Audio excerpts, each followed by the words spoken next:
صبح کا پہلا پہر تھا۔ جنگل میں ہر طرف بھوک کی مار، اداس چہرے، خالی پیٹ اور کمزور پر تھے۔ پتوں کی سرسراہٹ بھی بھوکی لگتی تھی۔ ایسے میں سب سے زیادہ پریشان مانو چڑیا اور نٹکھٹ طوطا تھے، جو روز صبح اپنے گھونسلے پر بیٹھ کر ایک ہی بات کرتے۔ مانو بہن، ہمیں دانا کب ملے گا؟ ہماری بھوک کب ختم ہوگی؟ مانو چڑیا نے لمبی سانس لیتے ہوئے کہا۔ کیا بتاؤں نٹکھٹ بھیا، کتنے دن ہو گئے ہیں، پچھلے سال کی طرح اب کے سال بھی جنگل میں کسی درخت نے زیادہ پھل نہیں دیے۔ سب پرندے بس خالی گھونسلوں میں پڑے رہتے ہیں۔ ہاں مانو، لیکن عجیب بات ہے نا کہ للو کوا اور روبی کوی تو روز صبح چہکتے ہوئے آتے ہیں، ایسے جیسے کسی خزانے سے لوٹ کر آئے ہوں۔ مانو کا دل دھڑک گیا۔ وہ واقعی روز دیکھتی تھی کہ للو کوا اور روبی کوی کھاتے پیتے ہوئے لگتے ہیں، مگر کہتے کچھ نہیں۔ نٹکھٹ بھیا، ضرور کچھ نہ کچھ راز ہے، ورنہ بھوک تو سبھی کو لگتی ہے، ان دونوں کو کیسے نہیں لگتی؟ ہاں مانو، میں کہتا ہوں یہ دونوں کچھ چھپا رہے ہیں، انہیں کہیں سے دانا ملتا ہے لیکن وہ بتاتے نہیں۔ ابھی مانو چڑیا کچھ بولتی کہ اچانک اوپر سے للو کوا کائیں کائیں کرتا ہوا اترا۔ اس کی چونچ صاف تھی، جیسے ابھی ابھی کسی میٹھے پھل کو چکھ کر آیا ہو۔ ارے مانو، ارے نٹکٹ، ابھی تک بھوکے بیٹھے ہو؟ بھائی کیا کریں، قسمت والے ہوں تو دانا خود چل کر آتا ہے۔ مٹھو طوطے نے تیز نظروں سے اسے دیکھا۔ للو، تم روز صبح تازہ تازہ لگتے ہو، کہیں تم ندی کے پار تو نہیں جاتے؟ یہ سن کر للو کوا چونک گیا۔ ایک لمحے کو اس کی چونچ کانپ گئی، پھر فوراً چلاکی سے ہنسا۔ کیا ندی کے پار؟ ارے پاگل ہو گئے ہو کیا؟ وہاں تو بہت خطرہ ہے، بہت تیز پانی ہے، مگر تم لوگ جاؤ تو ضرور، میں تو بس محفوظ رہتا ہوں۔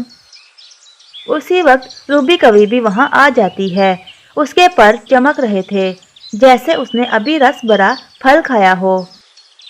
افسوس، ہم بھی سارے دن بھوکے رہتے ہیں، نہ جانے یہ ندی کب سوکھے گی، کاش ہم بھی پار جا سکتے۔ مانو چڑیا نے پہلی بار روبی کی آنکھوں میں جھوٹ دیکھا۔ کوئی بھوکا پرندہ اتنا توانا کیسے ہو سکتا ہے؟ لیکن وہ خاموش رہتی ہے۔ اگلی صبح نٹکھٹ طوطا اور مانو چڑیا پھر سے بات کرنے لگے۔ نٹکھٹ بھیا، میں نے کل روبی کی چونچ پر سرخ رنگ دیکھا تھا، جیسے اس نے کوئی جامن کھایا ہو۔ ہاں، اور للو کی چونچ پر بھی کیلے کا نشان تھا، یہ دونوں ضرور ندی پار گئے تھے، وہاں باغ ہے، بھرا ہوا باغ۔ مانو چڑیا نے حیرت سے کہا۔ مگر وہ ہمیں کیوں ڈراتے ہیں، کیوں نہیں بتاتے؟ ارے کیونکہ وہ نہیں چاہتے کہ ہم بھی کھائیں۔ مانو چڑیا یہ سن کر دکھی ہو گئی۔ اچانک اوپر سے ایک چہکتا ہوا شرارتی سا پرندہ اترا، اور وہ تھی مینا طوطی۔ اوہو، یہاں تو بڑے راز فاش ہونے والے ہیں، میں نے ساری باتیں سن لی ہیں۔ مینا، بتاؤ جو تم نے دیکھا، سچ سچ بتاؤ۔ سچ بتاؤں تو بات لمبی ہے، مگر سنو۔ روز رات للو کوا اور روبی کوی خاموشی سے ندی پار کرتے ہیں، وہاں میٹھے آم، رسیلے سیب اور چمچم کرتے انگور لگے ہیں، پورا باغ، مگر وہ صرف اپنے لیے کھاتے ہیں اور تم سب کو ڈراتے ہیں کہ پانی تیز ہے۔ یہ سن کر مانو کی آنکھوں میں غصہ بھر آیا۔ تو وہ ہم سے جھوٹ بول رہے ہیں۔ بالکل، میں نے اپنی آنکھوں سے دیکھا ہے، روبی پتوں میں چھپ کر پھل توڑتی ہے اور للو نگرانی رکھتا ہے۔ یہ کہہ کر مینا طوطی وہاں سے چلی جاتی ہے۔ اسی وقت اوپر سے سونو کبوتر وہاں آ جاتا ہے، اس کے پروں پر پانی کے چھینٹے تھے۔ مانو نٹکھٹ، تم لوگ یقین نہیں کرو گے، میں ابھی اسی ندی پار سے آیا ہوں۔ یہ سن کر وہ دونوں چونک گئے۔ کیا تم بھی جا کر آئے ہو کبوتر بھیا؟ وہاں کیا دیکھا؟ سونو نے غصے سے پر جھاڑے۔ میں نے للو اور روبی کو پیروں پر بیٹھے ہوئے دیکھا، ایسے کھا رہے تھے جیسے دنیا بھر کی عیاشی وہیں ہو، اور جب مجھے دیکھا تو فوراً جھاڑیوں میں چھپ کے جیسے کوئی چور ہو۔ मीना तोती ने भी यही बताया था, मगर सोनू ने तो अपनी आंखों से देख लिया। ये दोनों हमें भूखा रखते हैं, हमें डराते हैं कि नदी का पानी तेज है, हालांकि वो आराम से जाते हैं। सोनू कबूतर ने गहरी आवाज में कहा, अगर तुम तीनों हिम्मत करो तो हम भी नदी पार जा सकते हैं, मगर हमें एक जबरदस्त तरकीब बनानी होगी। ऐसा प्लान कि लल्लू और रूबी पकड़े भी जाएं और भूखे भी रह जाएं, ताकि उन्हें पता चले कि भूख की तकलीफ क्या होती है। हाँ, हमें इंसाफ करना होगा। फिर नटखट की आंखों में शरारत चमकने लगी। और मेरे पास एक धमाकेदार प्लान भी है। फिर नटखट तोता सबको अपना प्लान बताता है। हवा तेज चलती है। दूर लल्लू कौवा और रूबी हंसते हुए बाग की तरफ उड़ते हैं, और उधर ये तीनों दोस्त एक ऐसा जाल बुन रहे थे जो हमेशा के लिए लल्लू और रूबी की धौंस खत्म कर देगा। रात के अंधेरे में ठंडी हवा चल रही थी, मगर नटखट तोता, मानो चिड़िया और सोनू कबूतर के दिलों में हवा से भी तेज एक जोश भड़क रहा था। बदला, इंसाफ और भूख से आज़ादी का जोश।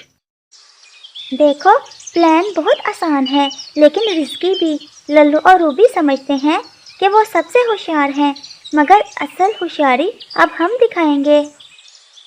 नटखट भैया, कहीं ऐसा तो नहीं कि हमें खतरा हो?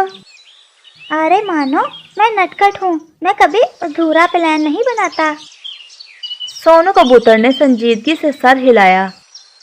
हमें पहले इन दोनों को अलग करना होगा, फिर इन्हें यकीन दिलाना होगा कि बाग की तरफ कोई नया खतरा आ गया है। बस यही से खेल शुरू होगा। फिर अगली सुबह सूरज निकला ही था कि लल्लू और रूबी फल खाने की तैयारी कर रहे थे। रूबी, आज हम पहले से ज्यादा आम तोड़ेंगे, बाकी परिंदे अभी भी सो रहे होंगे। हाँ हाँ, और जब से भूखे मर रहे होंगे हम मीठा फल खाएंगे, कोई हमें रोक नहीं सकता। इतने में सामने से सोनू कबूतर की आवाज आई। लल्लू और रूबी, बहुत बड़ी मुसीबत आ गई है। लल्लू कौवा और रूबी कभी घबरा गए। क्या हुआ? क्यों चीख रहे हो? नदी के पार एक बड़ा सांप आ गया है, इतना बड़ा, इतना मोटा कि वो पूरे पेड़ को हिला देता है। मैंने अपनी आंखों से देखा। रूबी कभी घबरा गई।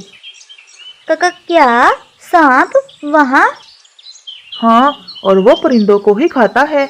मैं तो बाल बाल बचा हूँ, सोचा तुम दोनों को भी बता दूं। तुम तो रोज वहां जाते हो ना। क्या सांप? वो भी इतना बड़ा? सोनू ने खौफ में पर कंपाते हुए कहा।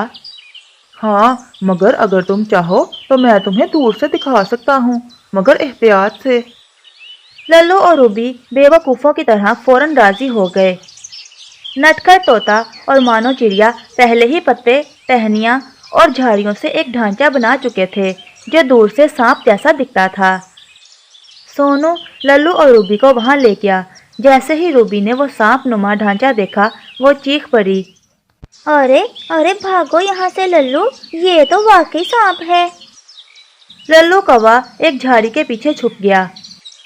सोनू, सोनू, तुम ठीक कह रहे थे, ये तो बहुत बड़ा सांप है। सोनू ने जलती आग में घी डालते हुए कहा। और सुना है ये सांप उन्हीं परिंदों को ढूंढता है जो बाग के फल चुराते हैं। लल्लू और रूबी ने एक दूसरे की तरफ खौफ से देखा। लल्लू, हम क्या करें अब? रूबी, हम नहीं जाएंगे, न आज न कल, जब तक सांप है। भाग गया। सोनू कबूतर ने दिल में हंसते हुए कहा। चलो वापस चलते हैं, अपनी जान क्यों खतरे में डालनी। लल्लू कौवा फौरन राजी हो गया और पूरे जंगल में यह खबर फैली कि बाग में बहुत बड़ा सांप आ गया है। लल्लू और रूबी ने बाग जाना मुकम्मल बंद कर दिया था। अगली सुबह मानो और नटखट तोता और सोनू कबूतर पहली बार नदी पार करने लगे। नटखट आगे आगे रास्ता दिखा रहा था। नदी का पानी धीरे से बह रहा था, इतना भी खतरनाक नहीं था जितना लल्लू उन्हें डराता था। चारों आराम से उड़कर दूसरी तरफ पहुंच गए, और जैसे ही उन्होंने बाग में कदम रखा, मानो चिड़िया की आंखें खुशी से फैल गईं। याला, इतने सारे फल, इतनी मिठास, इतनी खुशबू, ये तो जन्नत है। आम, अमरूद, सेब, अंगूर सब एक साथ। और आज से ये सब हमारा है। लल्लू और रूबी ने धोखा दिया था, अब उनकी बारी है भूखे रहने की। फिर वो सारे फल खाते जाते, हंसते जाते, लुत्फ उठाते जाते। और दूसरी तरफ लल्लू कौवा और रूबी कौवी भूख से तड़प रहे थे। लल्लू, 1 हफ्ता हो गया, बाग न जा सके, कुछ खाने को नहीं है। तो मैं क्या करूं? सांप को तुमने भी देखा था। पता नहीं कब जाएगा वो सांप। उसी वक्त लल्लू कौवे को सोनू कबूतर बाग से वापस आता हुआ नजर आया।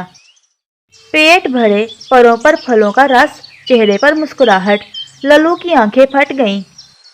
तो तुम तो भाग गए थे और जिंदा वापस आ गए। सांप ने कुछ नहीं कहा? कौन सा सांप? सांप तो था ही नहीं। मतलब सांप झूठ था? हाँ, वो सब प्लान था ताकि तुम दोनों को समझ आए कि भूख की तकलीफ क्या होती है। हम सबको भूखा रखकर तुम मीठे फल खाते थे। जो दूसरों को भूखा रखे वो खुद ही भूख देखता है। यही इंसाफ है। लल्लू कौवा और रूबी कौवी शर्मिंदा हो गए। लल्लू कौवे को और रूबी कौवी को अपनी गलतियों का एहसास हो रहा था। से उड़कर दूसरी तरफ पहुंच गए और जैसे ही उन्होंने बाग में कदम रखा, मानो चिड़िया की आंखें खुशी से गईं। प्यारे दोस्तों, अगर आपको ये कहानी अच्छी लगे तो इसे लाइक जरूर करें और हमारे चैनल को सब्सक्राइब करना बिल्कुल ना ये तो भूलें। जन्नत है। आपका शुक्रिया। आम, अमरूद, सेब, अंगूर